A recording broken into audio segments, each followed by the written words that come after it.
Bom dia, pessoal. Aqui é o Leandro. Eu sou fotógrafo aqui em Berlim e esse é meu segundo vídeo. Então, se você não assistiu o outro, vai lá assistir, que eu falei da Susan Sontag. E esse vídeo de hoje a gente vai ver um fotógrafo sensacional, que é o fotógrafo Stephen Shore. Olha aí essas fotos.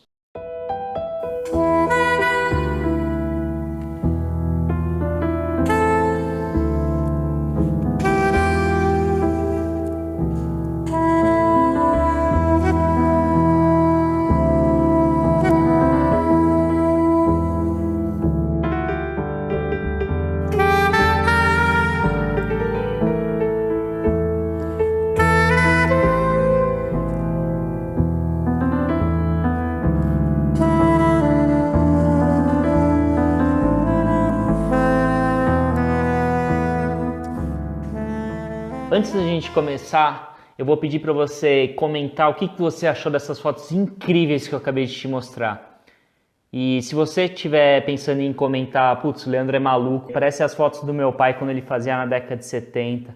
Eu quero que você pare um pouquinho, porque eu acho que esse fotógrafo ajuda muito, quando você estuda ele, a entender como funciona o processo criativo e o processo de produção de arte. Primeiro, um pouco da história do Stephen Shore. Ele fotografa desde os 6 anos de idade. Com 14 anos ele fez a primeira exposição fotográfica dele e ele vendeu para nada mais, nada menos do que o curador do MoMA. Então assim, o cara já começou a carreira dele voando. Com 17 anos ele fez um curta-metragem que ele exibiu no mesmo cinema que o Andy Warhol também fez uma exibição lá. E os dois acabaram se conhecendo. E ele pediu para fotografar o galpão do Andy Warhol, onde que ele fazia todas as criações dele. Se você não sabe quem é o Andy Warhol, fez as latas de Campbell, Marilyn Monroe, que é a arte pop, né? O Stephen Shore, o fotógrafo, ele largou a escola com 17 anos para frequentar esse galpão do Andy Warhol.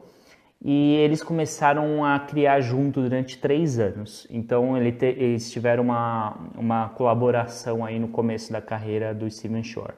Eu estou dando essa carteirada sobre esse artista para você entender que nada do que ele fez, das fotos que eu acabei de mostrar para vocês, foi por acaso.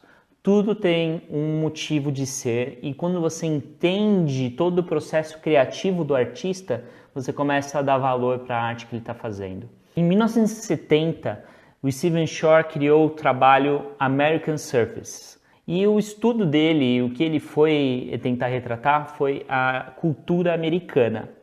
E ele decidiu fotografar todas as televisões, todas as pessoas, todas as salas, todos os banheiros, todos os alimentos, tudo que ele via pela frente. E ele criou uma distinção entre ver e fotografar.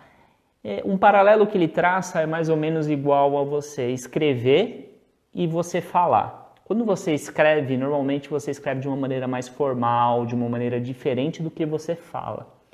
E isso é muito também aplicável à fotografia. O Stephen Shore tinha uma forma até diferente de fotografar, que fazia ele se distanciar dessa formalidade da fotografia da época. Ele colocava uma das mãos sobre um dos olhos e via o mundo com apenas um olho, assim como a câmera, que tem só uma lente, né, só uma perspectiva. E dessa forma ele conseguia enxergar da forma que a câmera iria enxergar, para ver se aquilo que ele estava fotografando ainda continuava relevante, como aquilo ia ser visto. E ele queria fotografar daquilo da maneira mais crua possível.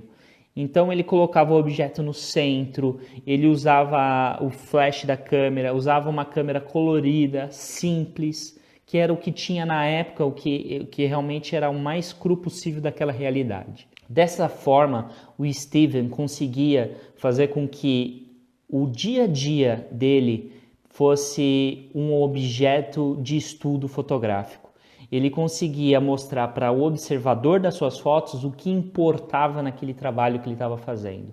Por exemplo, o seu café da manhã, trivial, vulgar até. Ele fotografava e expôs aquilo no Museu de Arte Moderna de Nova York, um dos museus mais importantes do mundo. Dessa forma, o café da manhã dele, trivial, banal, se tornava importante. Somente o tempo fez com que as suas obras quebrassem essa barreira e hoje a arte fotográfica também é considerada quando é em cor. Ela também é considerada quando impressa em papéis mais simples, até mesmo quando não é impressa. Outra coisa, o seu sujeito na época, que era trivial, hoje se torna nostálgico e uma imagem do que era os Estados Unidos na época. Então, até algumas decisões de, por exemplo, inserir comércio, carros e elementos que facilmente datam a foto, ele, de maneira consciente, incluiu nas suas fotos.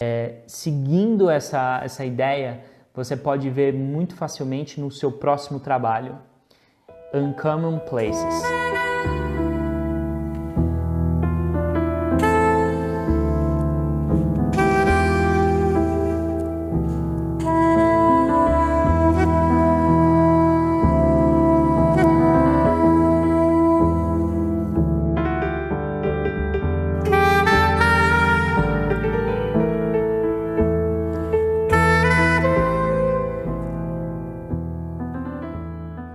Bom, já sabendo como que foi o primeiro trabalho dele, American Surfaces, já dá para imaginar que as fotos que ele tirou nesse segundo trabalho não foram aleatórias, não foram por acaso.